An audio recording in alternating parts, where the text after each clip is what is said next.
Imagine if someone handed you the exact books that helped create millionaires.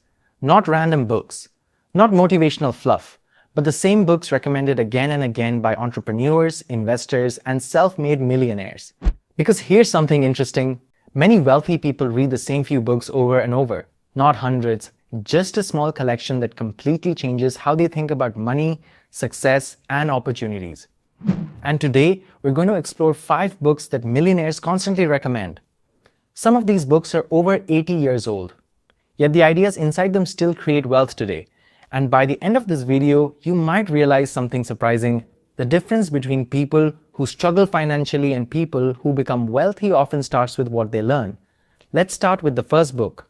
But this one isn't just famous, it's legendary. The first book is Think and Grow Rich by Napoleon Hill. This book was written after Hill spent years studying some of the most successful people of his time. People like Andrew Carnegie and Henry Ford. And after interviewing hundreds of successful individuals, Hill discovered something powerful. Wealth usually starts with a very specific mindset. Not luck, not background, but belief combined with obsession. One of the biggest ideas in the book is something called definite purpose. Millionaires usually know exactly what they want. Not vaguely, not someday, but clearly and intensely.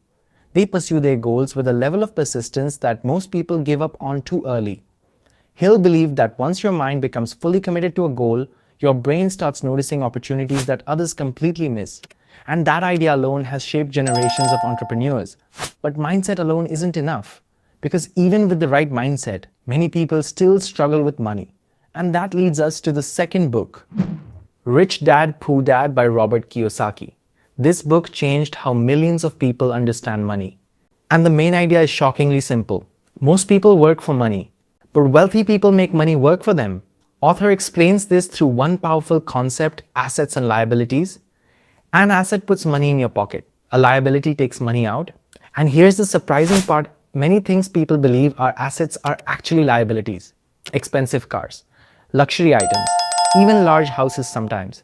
Meanwhile, millionaires focus on buying assets, businesses, investments, real estate, things that generate income even when they're not working. This simple shift in thinking changes everything, because instead of trading time for money forever, you slowly build systems that produce money automatically. But there's another secret wealthy people understand. Working harder isn't always the answer. Sometimes the smartest strategy is working less, but smarter. And that brings us to the third book. Third is The 4-Hour Workweek by Timothy Ferriss. This book shocked the business world when it was released, because Ferriss challenged one of society's biggest beliefs, the idea that success requires working non-stop. Instead, he introduced a concept called lifestyle design. The goal isn't to work endlessly until retirement. The goal is to design systems that give you freedom. Ferriss talks about automation, delegation, and focusing only on the tasks that actually create results. He uses something called the 80:20 rule, which suggests that 80% of your results often come from just 20% of your efforts. Millionaires constantly ask themselves one question: what activities produce the biggest results? Then they eliminate everything else. This way of thinking doesn't just create money, it creates time. But even with the best strategies, success still depends on something small, something almost invisible, your daily habits. And that leads to the fourth book.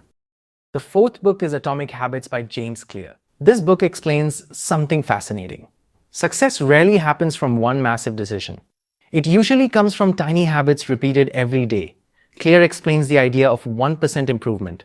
If you improve just 1% every day, those improvements compound dramatically over time. Millionaires often focus heavily on routines, morning habits, learning habits, investment habits, because habits automate progress. You don't rely on motivation anymore. Your system carries you forward. And this is why many wealthy people read daily, study daily, think daily. Not because they feel like it, but because it becomes part of their identity. Yet even with the right habits, many people still make poor financial decisions. Why? Because money is emotional. And that's exactly what the final book explains. The fifth book is The Psychology of Money by Morgan Housel. This book reveals a powerful truth. Financial success isn't just about intelligence, it's about behavior.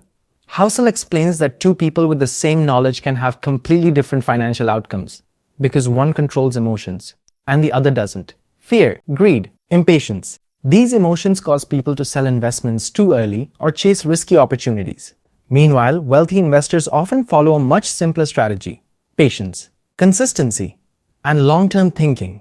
They understand that wealth grows slowly at first, but over time, it compounds dramatically. This is why some investors become incredibly wealthy without making flashy moves. They simply stay disciplined and let time do the work. Now, here's something interesting. None of these books promise overnight success. None of them say getting rich is easy.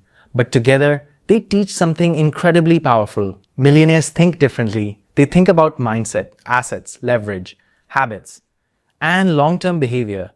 And when you combine those ideas, you start seeing opportunities most people ignore. So if you ever wondered how successful people think, the answers might already exist inside the pages of the books they recommend most. And if you found even one idea in this video that made you think differently about money, then you're already ahead of where most people start. Because sometimes the smallest shift in thinking can change an entire financial future. And if you enjoy exploring ideas like this, the habits, strategies, and thinking patterns behind wealth, then keep that curiosity close.